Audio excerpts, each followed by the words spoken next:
Welcome to our garden here in North Texas, Zone 8A. We lived through a very tough summer. It didn't rain from the beginning of June to mid-September, and the temperature was in the hundreds constantly during the same time. We did get a lot of rain about 2 days ago, so plants have perked up. So let me show you what survived Texas summer heat and is doing really well now in mid-September. And we'll start with the common sneezeweed. I want to start here because this plant is the winner this year. I have not watered it once. It started coming up in the spring. At first I thought maybe it was a horseweed, but thankfully it's common sneezeweed. You can see how pretty it is. Pollinators like it. It spreads fast and it looks very pretty. Next to common sneezeweed, we have gomphrena that's also doing well. It is on drip irrigation, so it gets watered. Then we have basil. I'm amazed how well it did through Texas summer heat. Behind basil, we have some cantaloupe that's also doing really well. This is all just one plant, and we've had a few cantaloupes from it already. And then next to our cantaloupe is vincas. They are spreading and doing really well. Next to vincas, we have jewels of Okra. This is the first time we're growing it this year and it's doing well. A few weeks ago, I started some seeds of pole cowpeas. I forget the exact name of it, but they are doing really well. I planted them a couple of weeks ago. Actually 3 weeks ago, and you can see that they already started climbing up the poles, and in about a month they will take up this whole teepee and it will look pretty. I would like to brag on our Swiss chard also. I planted it this spring and it's doing so well. When all lettuce and other greens die in the heat of the summer, Swiss chard is not phased. It keeps growing, not as fast, but it still produces new leaves, and that's what I've been using in our salad the whole time. We have 2 more plants of Swiss chard that are not on drip irrigation compared to this one, and even that one is doing really well, and I'll show it to you later in the video. Another vegetable and vining ground cover are sweet potatoes. They survived the summer. In fact, they love the heat, and now they're doing really well. These are Armenian cucumbers that I planted back in April. They did struggle through the heat of the summer a little bit, but they kept growing, and they even produced a few cucumbers for us. And now that the temperatures have gone down, it's in the 80s today, they have perked up, and actually they started producing more cucumbers. So we have a lot of cucumbers that I will need to harvest here.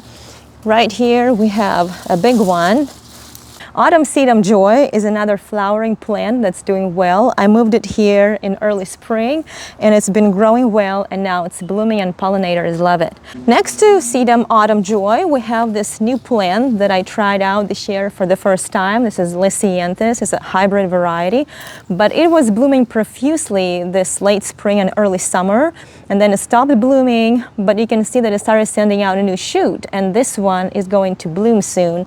And then you can see that there are some new babies that are coming out from the ground. This is a great plant, flowering plant for Texas. And let me talk about some plants that we have here in a new in-ground bed that we created this spring. This one is hibiscus. It hasn't bloomed as much. I think it didn't like being in the full sun. This is rose mallow. When I got on clearance at Walmart, it was just one stick, and now you can see that it's bushy and it's putting out new flower buds that are going to be blooming soon. This plant right here is cotton lavender. I've never been successful at growing regular lavender, but this one seems to be doing really well. And next to it, we have lyrical rose sage. It's not growing as fast as I thought it would be. If you have any experience with this kind of sage, let me know, but I'm going to give it another chance next year and see if it will do better next year. And back here, we have another jewels of Okra. And then right here, we have Salvia romeriana sage. It's not doing as well as I thought it would be. I started from seed last spring. I'll also give it a chance next year and see how it does. And of course here we have Salvia mystic spires. It was literally one stick sticking out when I planted it in July in the middle of the heat, and you can see that now it's all bushy, covered in blooms, and bees, especially bumblebees, love it also.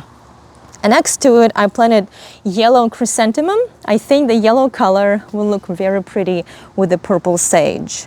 And then right here, we have guava. I had to move it twice because I didn't like the location of it the first time, and you can see it's doing really well.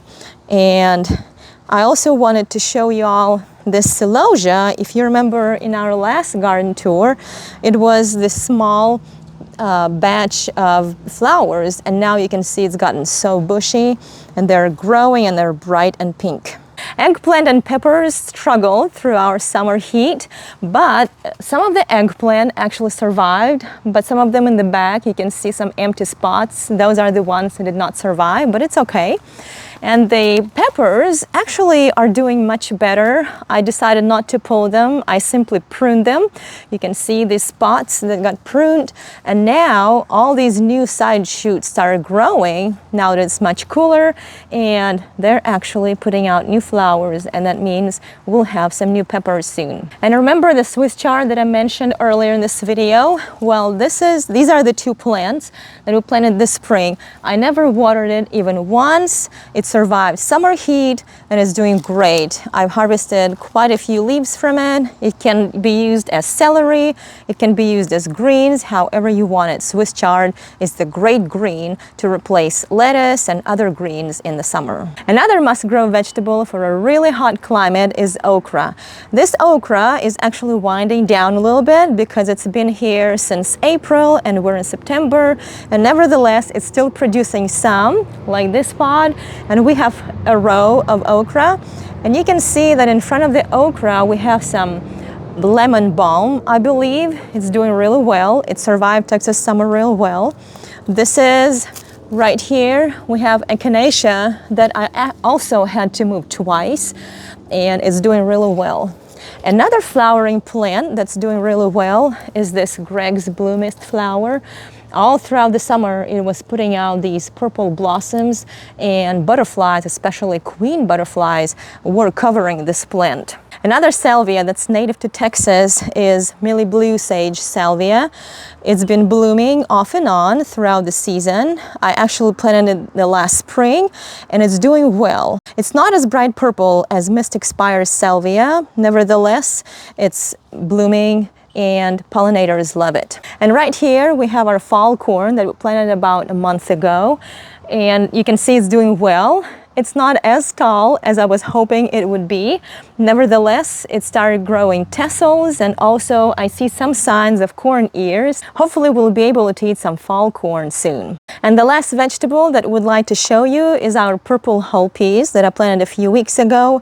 Unfortunately, it got covered with aphids, so I would have to spray them with water and hope that they will go away. Aphids are pretty active during the fall every year, it seems like, and during this time, ladybugs are not very active. They go dormant during the heat of the summer, or they go somewhere else. And so the only treatment that I can think of for aphids is spraying them with a stream of water. So even in extreme climate with heat and drought like in North Texas, it is possible to grow plants that can survive the heat and then grow really well once the temperatures cool down. I hope you enjoyed this video. Please subscribe to our channel, Mills Family Gardening. Have a great day.